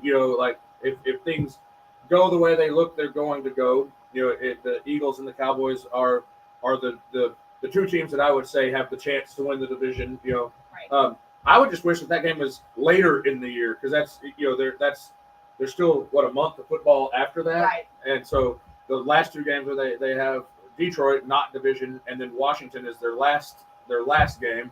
And Washington, I don't know what you're going to get with that, but Well, they're still trying to figure out their quarterback. I mean, Yeah. They're going with Sam Howell right now and Jacoby Brissett, and so I think the Giants will be better. I mean, I think under D-Ball again, our division will be tough, and obviously the Eagles. But The Eagles are going to be tough. the good unless thing- they had a good but draft. something that we haven't that I don't think we've talked enough about is one of the good things. And yes, we've added Schottenheimer, but we've got some stability. The Eagles are going to have to learn 2 new coordinators, offensive coordinator and defensive coordinator, both went away. And the other thing is how does Jalen Hurts do now that he's got the big deal? He signed the money. He's got that guaranteed money. He didn't have to earn that anymore. So to me, how will he do proving he can do it year 2? And we're going to find out what kind of leader Dak Prescott is because he's got to bounce back. Oh my gosh, yes, in a really, really, really bad way. We have got to have a better season from the boys. And they've definitely gotten some new weapons that I'm looking forward to. I mean, we say this every year. It's like this is our year, right? Every single year. But I'm like, I mean, I do. I feel like the Cowboys have made some big moves and changing some stuff around. And so I'm really looking forward to football season as a Dallas Cowboy fan and just as a football fan, just overall the entire league. Well, and the schedule is going to be difficult. I mean, I think the Giants, you win it. I think the Jets is going to be a battle. You beat Arizona. You beat New England. You got to go out to San Francisco. You don't know what kind of quarterback they're going to have. Then you go back-to-back tough ones with the Chargers. You got to go out to L.A., play the Chargers. Then you come back and play the Rams and Eagles, all back-to-back right there. That's going to be tough. And, of course, fortunately, you get Seattle at home. Miami may be fun because you can go there and be on the beach for Christmas and let Santa come find you on the beach if you've been good. I'd be okay with that. Yeah, maybe that's the game you choose. So what's y'all's prediction on their way early record? I think we go 17-0. yes, absolutely love the Yes. positivity, Joshua. 11-6. That's go- what I have. We'll go 11-6. Josh, you got 4 seconds. 4 seconds. I already made my prediction. 17-0. You heard it here. Go ahead and place those bets. When we come back, we're going to look at some numbers that are pretty important. Not 17-0, but some others. We'll be back right after this. They'll only go 15-2. Yeah, we're definitely going to lose some games that we shouldn't, but I think we're going to win some that we probably shouldn't. So, yeah, I'm good with 11. I'll make 11-6 right now. I mean, I really like 17-0, but No, That would never happen. Realistically, the 49ers on the road will probably beat us.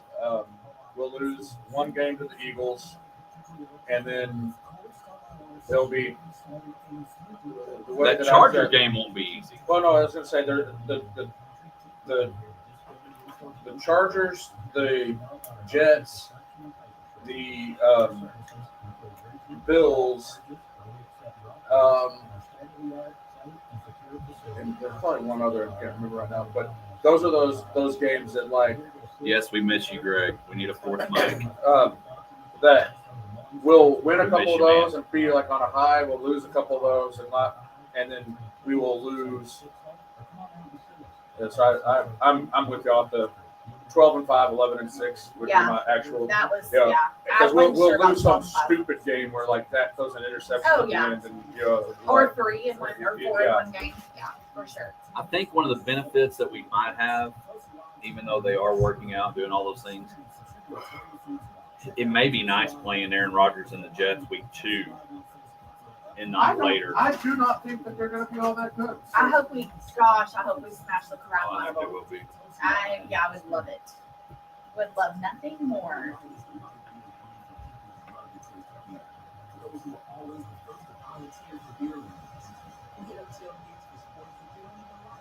All right. Other than Tom Brady, name one of the like franchise superstar cornerstone quarterbacks that went for his like has-been tour that did well.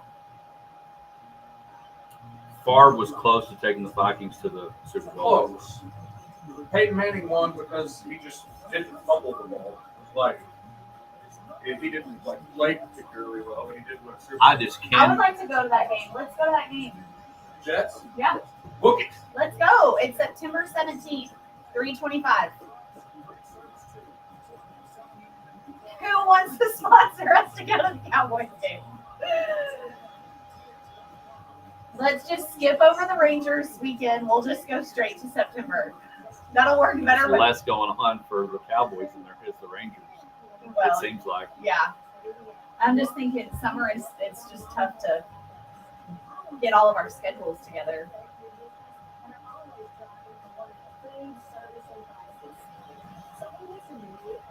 I mean, that wouldn't be bad. They could just go up for the day. It's a 3:25 game. That would be fun. Yeah. I love it. Josh's like, just book it. Did Greg check something, or Yeah, he said make Hodge Pack great again. bring Greg back? He says y'all miss me yet. Yes. It was fun. It kept us together for sure.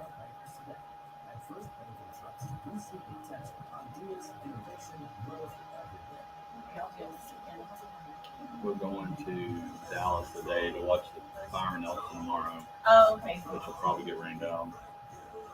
Yeah, Collins is playing softball, but I'm not sure how much softball she'll get in this weekend.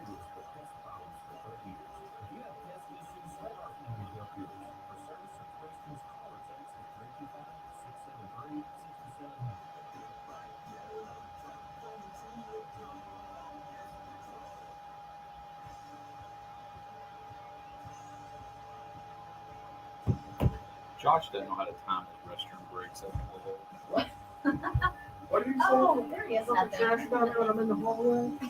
What did he say? That you aren't timing your point break. Actually, you nailed it well. Good job, I Josh. thought it was absolutely perfect. You did great. Welcome to the Hodge Pack Sports Life and everything in between. Rocking and rolling. Here we go. It's time to do our You Got Your Number. Got Your Number book by Mike Greenberg. Again, check it out. I've enjoyed reading it. I'm on 75 right now, rolling through. And this week, we picked 34. And honestly, I picked 34 before I saw the announcement that we'll get to that in a moment of what's happening at Perini's. But I picked 34, and then I picked 53. And the reason, Misty, did you look at the book after you figured out whatever your thoughts were going to be? Yes, I did read, so I see what you did there. Yeah. So at first, I do know how to read. yeah, Very Hooked sneaky. on Phonics works for me. So I do know how to read. I read both of the numbers, but I don't like to do that because I like to get my own thoughts about the numbers. But because you picked 2 numbers, then I was intrigued and I had to go to the book. I thought it was going to be who was in the book. And so obviously I know why you did that. But yeah, at first I was like, we're doing 2 numbers? So the numbers that we selected for today, and I apologize to get it out on Facebook so y'all could have said it, given your thoughts, and you can now if you're watching right now. Our numbers were 54, 34, and 53. The reason 53 got brought up is because the man sitting in our studio, I know who 34 would be for him. I mean, I may be wrong. Maybe he agreed with the book. I know he didn't. He would have been okay for this person to have 34 and 53. Yes. Like Jordan, I can't tell you, but I mean, Jordan has 23, and Jordan's Don't also. say, don't. I don't want to hear anything. I'm just saying, Jordan's in You the already book ruined twice. Yeah. You know, Jordan's 23. Oh yeah. That's not. There's no debate there. So we picked 34 and 53, and 34 went to in the book. Oh, who do you think 34 belongs Well, to your point, obviously, when I hear the number 34, I immediately think Nolan Ryan. But when I did my non-bias, step back and actually take a thought about it, Walter Payton was the because here's the thing, 34 I think is the hardest number that we've had to if you truly think about how many people wore 34 that could be in the running for it, because not only do you have Nolan Ryan, but you have David Ortiz, Kirby Puckett, like both Hall of Famers who wore number 34. And not that they're like all-time greats, but that's still, they're up on there. Then Walter Payton, Thurman Thomas wore number 34, and then I had to do some little looking and just thinking about it. But Charles Barkley, Hakeem Olajuwon, number 34, and half of Shaq's career he was number 34. But it was 32 and 34. So that's a crowd of Hall of Famers, Right.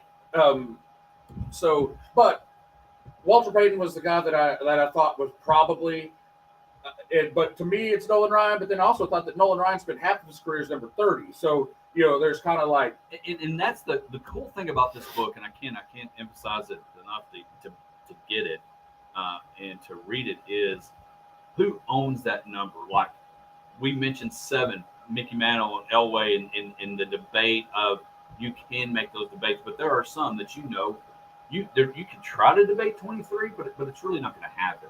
It's going to be Jordan. And you can debate 34, but when you think about it and the impact that Walter Payton had on not only the Bears, but his career as a whole, it makes sense. Did you agree with that? I was going to read some of the stats. Yeah, no, I definitely did. And I mean, his legacy lives on to today. Obviously, it's one of the most prestigious, if not the probably most prestigious award that you can get. And so, absolutely, Walter Payton. But number 34 has also been one of my favorite all-time sports numbers, because when I was a kid, it was Walter Payton, and I loved playing Tamo Bowl with Walter Payton. And it was also Herschel Walker, who I thought was the greatest running back on the planet. I had a Herschel Walker number 34 shoulder pad jersey set as a child. Probably wouldn't fit, but and then obviously Nolan Ryan. So I've always had a lot of. It would look like you were wearing Zeke's shirt. If you probably do it already. But number 34 again belongs to Walter Payton, better known as Sweetness. Probably one of the coolest things that you look at this is he played. The 85 Bears was one of the greatest teams of all time. They are one night away from number 72, or not from 1972. Well, from the Miami Dolphins not having the only people to continue. Every year they open the champagne bottle when the last undefeated team in the NFL loses, because 1972 was the only team that has gone undefeated, won the Super Bowl, and ironically, Miami beat the Bears on Monday Night Football to make them only have their only one loss.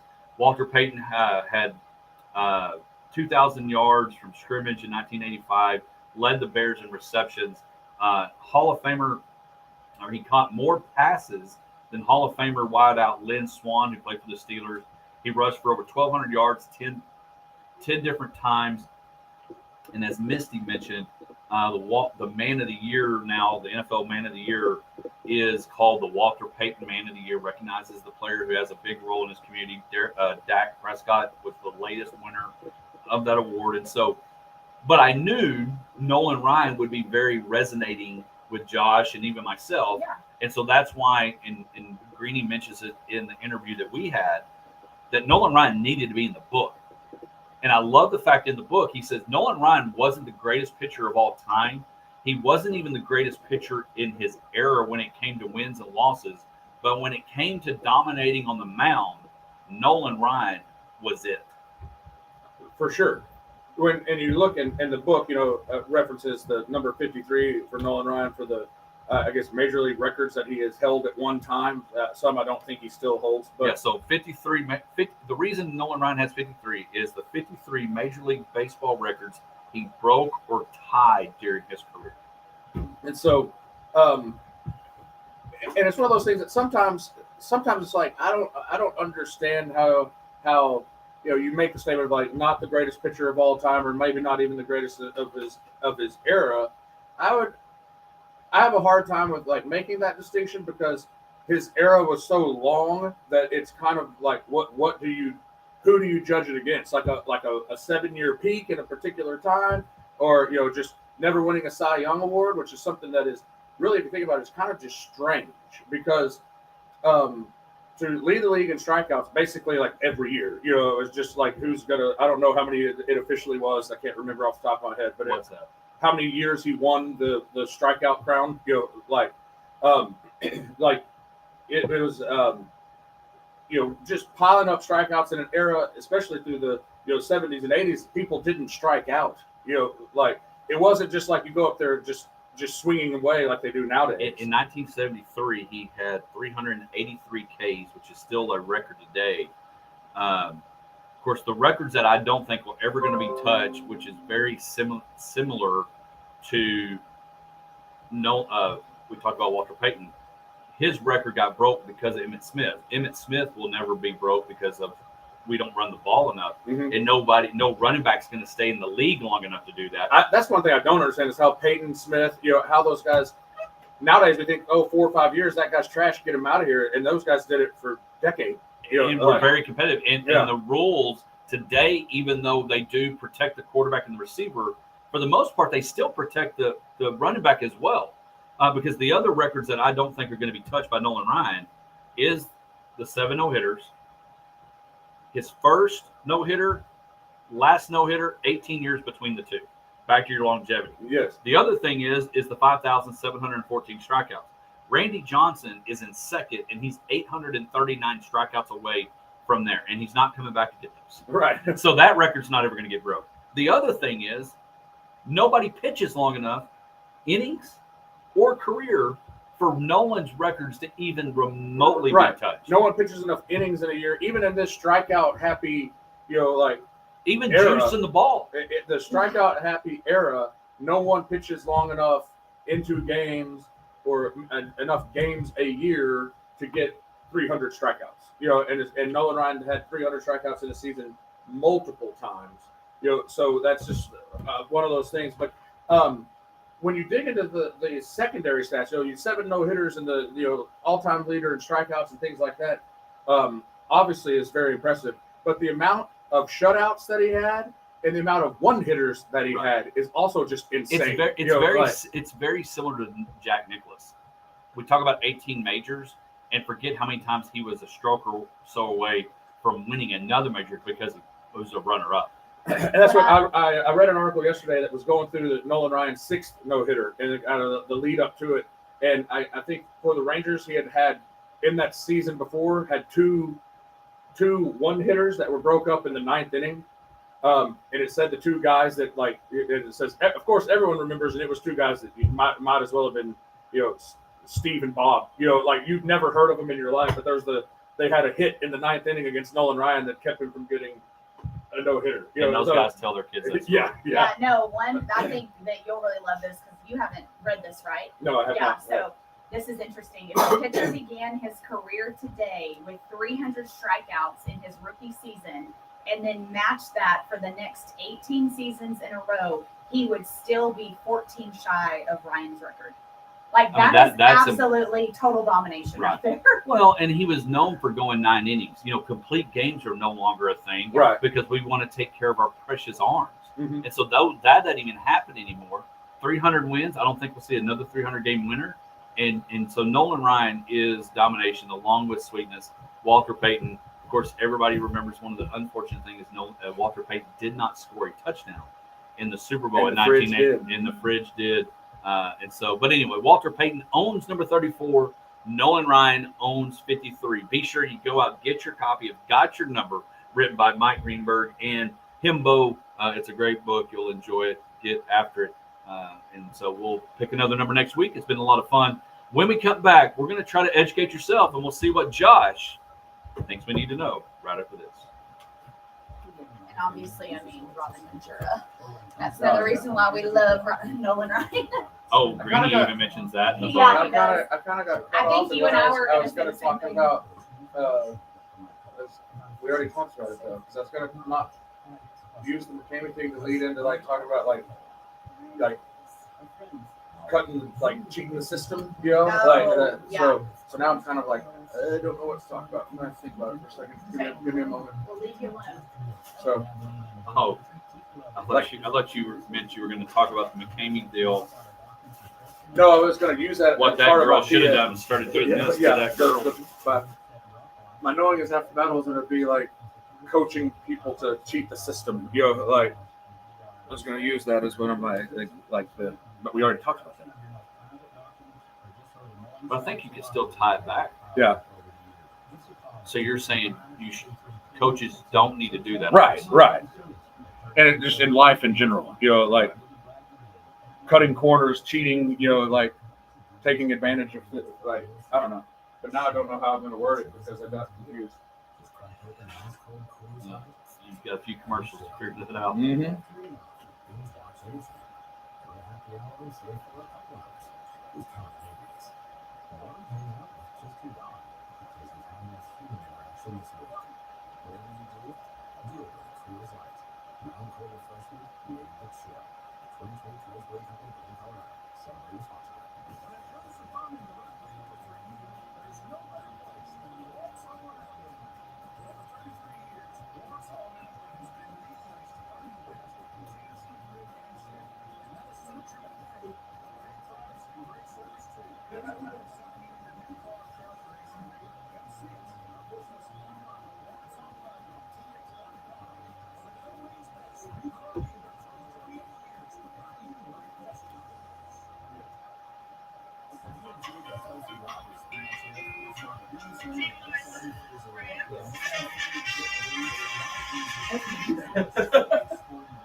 It was What a treat. What's that? Whataburger. I mean, you know, last week it was a little rough.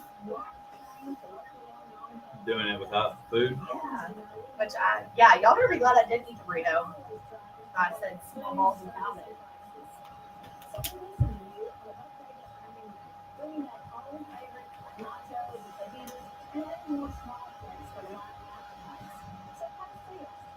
I know part of me wants to read this book, but I really do like not knowing who has this number when we do it Oh, I think. each week.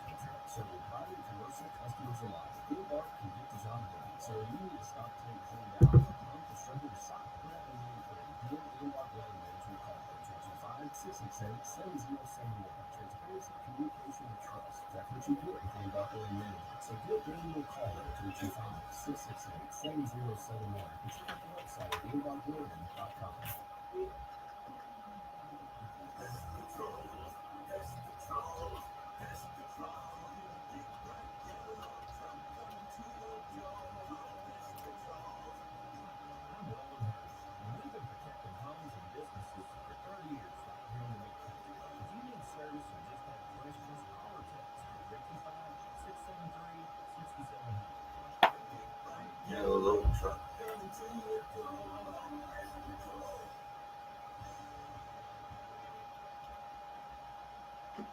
Welcome back to the Hodge Pack Sports Life and everything in between, right here on 106.9 The Country Giant. We're glad that you're with us. One of the things that we forgot about, or not forgot about, one of the biggest things Nolan Ryan's known for, not only those 7 no-hitters, but when Robin Ventura thought it was a good idea to come after the old man, and the old man got him in a headlock, and needless to say, won that battle. Greeny in the book called it the biggest noogie ever.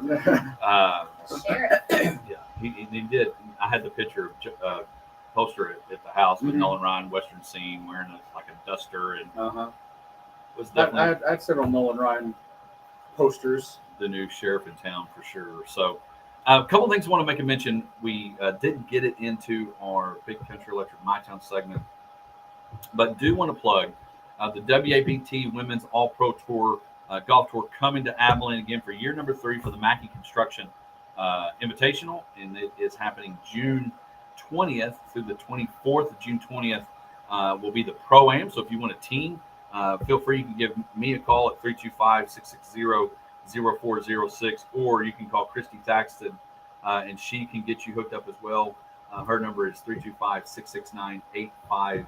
Again, that's 325-660-0406, or Christy at 669-595. 669-8519. I can't follow what you're doing, so I'm sure everyone at Call Radio me, Land, call jot that me. down. Check it out. But Just dial some random numbers Yeah. after 66, and maybe it'll be hot. yeah, caller number 1. Anyway, but it's No, going to be we a great just time. battle. That is true. That is very true. But it's going to be a great time. The pros are fun to watch. They're great. And so we'll look forward to having them back into town June 20th through the 24th as the girls come back to town for a third year in a row. It's a lot of fun. So that's happening. So now it's time for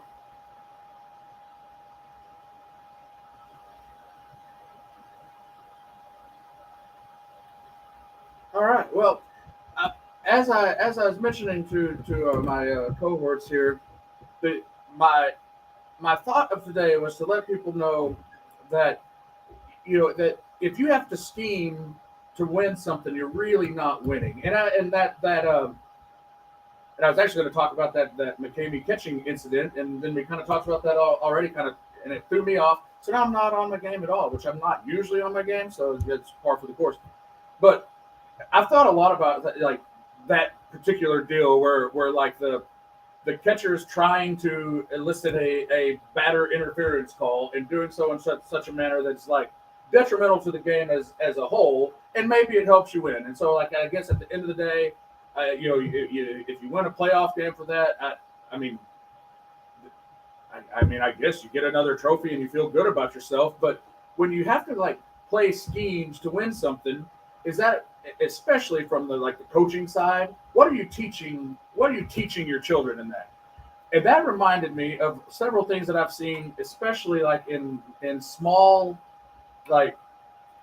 young elementary school age softball and machine pitch baseball. Right when the kids get to the age where they're just getting outs and scoring runs. It's not just like everybody gets to bat and we don't call anybody out, like it is in coach pitch in the younger age. But then the schemes that people put into place. Did you see that when Colin's playing softball? Oh, yes, absolutely. Which is why we now play for a different coach. But yes, because instead of learning how to, play the game correctly and try to have good sportsmanship and hopefully you come out on top, you start cutting these little corners and doing these little things, and it's always just cracking me up. It's like, what are you really accomplishing that? Is your momentary glory as a 30, 40 something year old coaching a little league team, is it that important to win a machine pitch baseball game? the reason I know it is, and I'm going to shift to little dribblers basketball. And I've seen the same thing in that too. As I've officiated some, and they lose their mind, because the reason you can learn to tweak it, and is in the younger kids basketball leagues where you can't double team. But you could play the system in where if I'm guarding Josh and Misty is guarding another person and they bring that person close to where I'm guarding Josh, it's not my fault that that person is now in an area close enough where double team can happen without double teaming happening. Right. I And so- would double team you, Josh, just so you know. But yet you do that. You see, you could play the system and rig, loophole them, if you will, and finding ways to do that. And you see coaches that, like, you can't play zone or you Right. can't play this. And like, well, we're playing man, but my man's over there, but I'm staying here. I happened to stay here and pick up help side defense, but I was guarding this person over here. Yes. This Yeah. can really open up so many things. Like, I have so many thoughts right now that I probably shouldn't say on air, but one thing, another Has it thing. stopped you before? No, so I'm gonna say it. But one thing or another thing in youth sports is the coaching, especially when it's a parent and their kid is on the team, and the favoritism. It's like that little golden child can do nothing wrong. But if anybody else does that or makes one error, they're benched for 3 straight games. And I'm going to tell you It's absolutely ridiculous. a lot of times as a guy, and I'm sure mom and dad are watching, as a kid that had their dad as the little league coach, it normally goes one of two ways. Either what you just explained, right. or harder. Yeah. And I'll be honest with you, Dad was harder on me and my brother, which was rightfully so. We deserved it. Dad was a great coach for us, but he was harder on us. My buddy coach Johnny Hudson, harder on his kid than he would have been otherwise. And you see that. The other hard part is and it goes for parents, and no offense, this may happen to both of you. It's the understanding of how good your kid is. Oh, The yeah, you problem, have to be a the realist. problem is Yeah. There's a lot of people I think who Josh and I are not. there are both people realists. out there, and maybe this is knowing half the battle. I love that you love your kid. I love that you love your kid being successful. I love the fact that you think that making excuses for them that, well, they weren't able to do X or they couldn't, or it was somebody else's fault, and you start blaming coaches real quick. At some point, you got to understand expectation and reality of your son or daughter need to be realistic. Yep. And accepting that they are not going to be made into, well, you could, I think you can, if you pay anybody, you can make yourself a bobblehead. But you're not going to We be. need a Hodge Who Pack can you pay for bobblehead. that? Let's get a Hodge Pack bobblehead. I can assure you I'm there's on it. bobbleheads. I'm on it. But understand, they may not be playing on Sundays in the NFL. They may not be playing in the big leagues. They may not get that scholarship. And I love, and I've been trying to figure out a way to do this in a way. I love you guys that are playing travel. But understand, it's not everything. No, right. Well, and that goes to my But point. the Like, parent if thing you're is scheming, huge. Yeah. if especially you to that point, like if you think you want your child to have a chance to make it to the next level, whether that's to be the all-stars when you go to the next level up in Little League, or to make the high school team, or get a scholarship, or get signed out of high school and go straight to the bigs like Ken Griffey Jr. Like, you're not helping that if you're scheming. No. And that's what, and when you see these, like I said, I've seen it mostly in my experience. It's in machine pitch or I guess what is coach pitch softball, where they don't have a machine, but there's still outs and stuff. I don't know what, it's the same age as machine pitch baseball is, but where, you're trying to get the runner out at first base. So you hit a ground ball to the shortstop. My coaching is like, let's try to throw them out at first base. You probably don't have a very high probability of doing that, but that's what you're supposed to do if you catch a ground ball. Well, and I think that's the other thing that we miss out on. And don't get me wrong, kids at younger age, and Josh, you're to understand this, especially Luke, they understand the difference in winning and losing. Right. They understand there could be zero scoreboard used, and Oh, they're they know- going to they know tell they- you they know they got beat, they're right? Yes. they're going Right. to tell you we won or we lost. We don't keep score, but we won or we lost. Right. That is, there is nothing wrong with teaching and trying to compete, but you want to learn how to play the game right. I Well, think that's the point. your job Right. of a little league coach, in my opinion, whatever it is, kids have fun. Learn what sports teaches kids. Well, a coach can make Well, or break and it, and that's that's what- what's sad. yes. And I've seen that on some of the girls on our team because of some unfortunate events that took place prior. Their passion is gone. They're not having as much fun. They just were really beat down, and it's really unfortunate because at that age, mentally at 9-10 years old, it's hard to overcome that feeling of being defeated and beat down, and then you lose it, and then you don't want to play anymore. Well, and there's certain, and here's the thing, and everybody thinks they can coach, and the worst thing that can happen for a lot of high school coaches is success for little league teams that are domination, because they're like, man, we were so good in little league. I don't know why we're not as good as in high school. Well, and all their parents think They that think Yes. the same thing. They Yeah. think the same thing. But the problem is things change and all those things. And so, but coaching is tough. And there are a reason there are good coaches. There are a reason that people like Coach O and these that do these things, there are good coaches out there. But there's also those that can ruin the kid. Mhm. And scheming and knowing and how you act. You watch, and it happens. It happens when I officiate. You can tell the way kids play and treat officials, treat opponents. We've seen that with the McCamey situation. It trickles down. Now, I'm not saying kids don't learn. They cannot be on their own kind of turdy.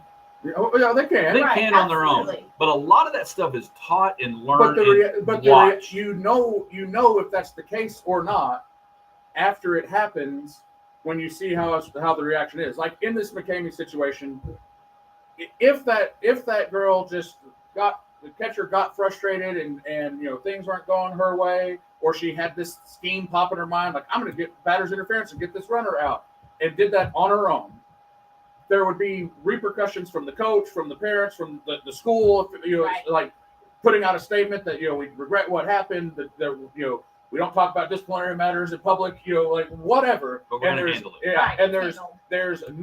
there's none of that. It's excuses and moving on down, which makes me think it comes from higher. And so Right. so then, and I guess there's all sorts of things that go into that, because I often think about it, like I said, in Little League. Your job as a Little League coach is I've coached little dribblers and softball and baseball, and I plan to keep doing it. I see my job in doing that is not to I'm not building a resume to get called up to the next level. Right.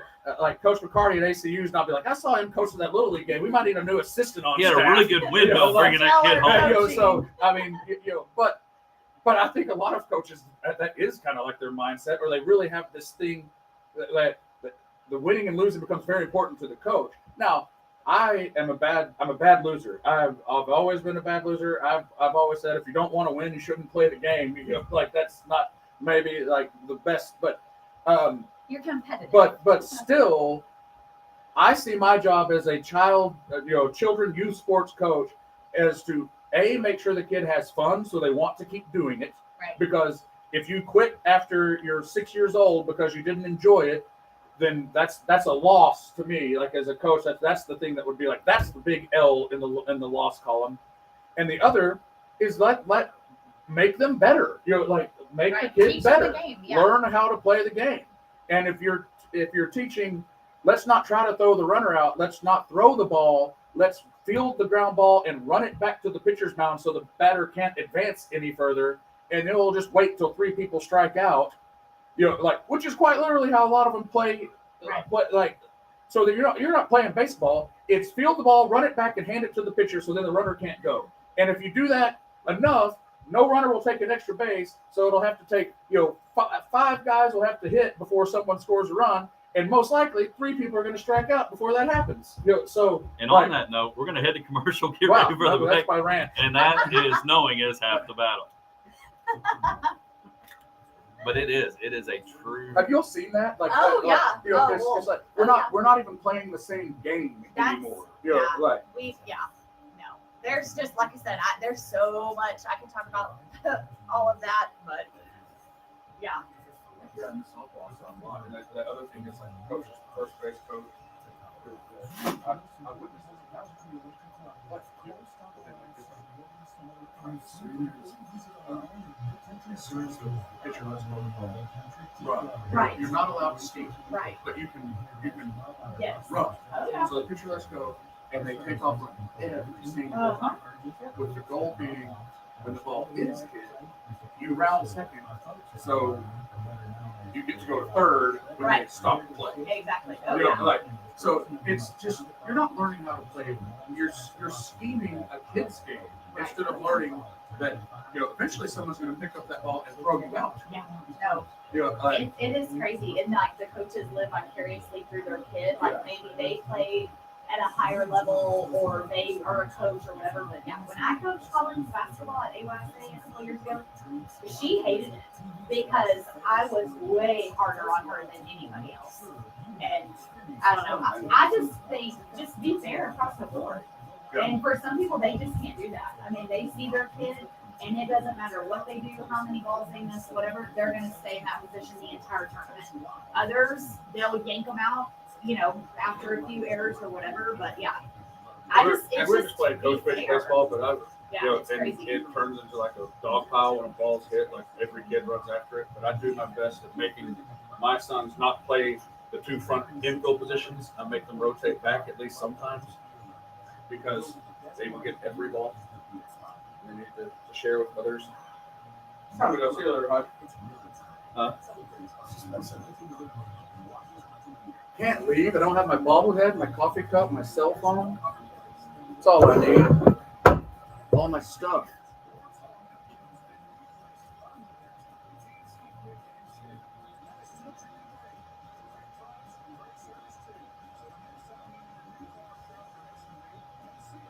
Hey, where would, besides Academy, be a place for rain suits in Abilene, Texas?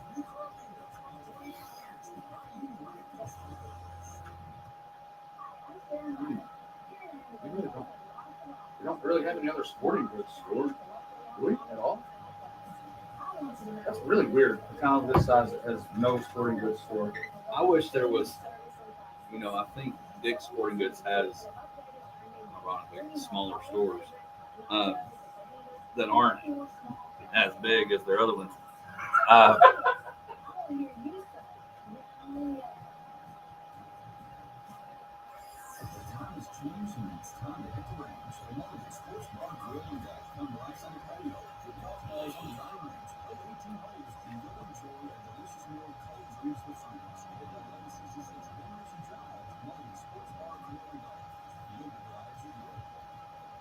First Break and Trust. Our story started in 1996 and it continues because of you, our customers, our communities, and our neighbors. We are proud to be a small part of your success. But where does this story start? Where do you want to go? Whether starting a business, saving for the future, or launching your ideas to the next level, we want to help you take your first steps towards something big. Call or email one of our bankers today. At First Bank and Trust, we see potential, ideas, innovation, growth everywhere.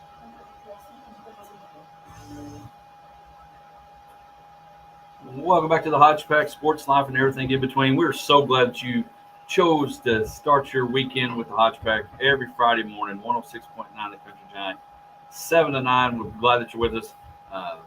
Thank y'all for the fun, and those that got Facebook Live, you're way welcome. But again, a lot of stuff going on. You got Western Heritage this weekend. A lot of things going on. Be sure you get to PotosiLive.com.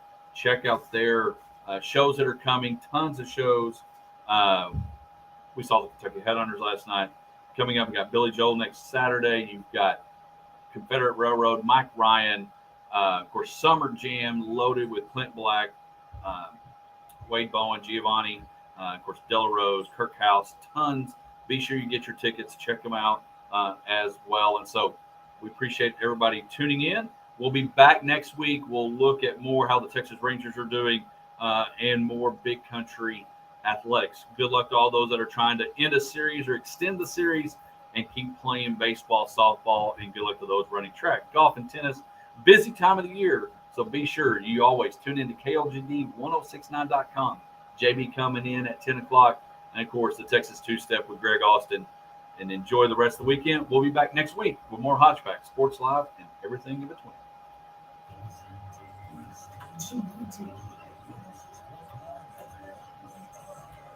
Country Giants.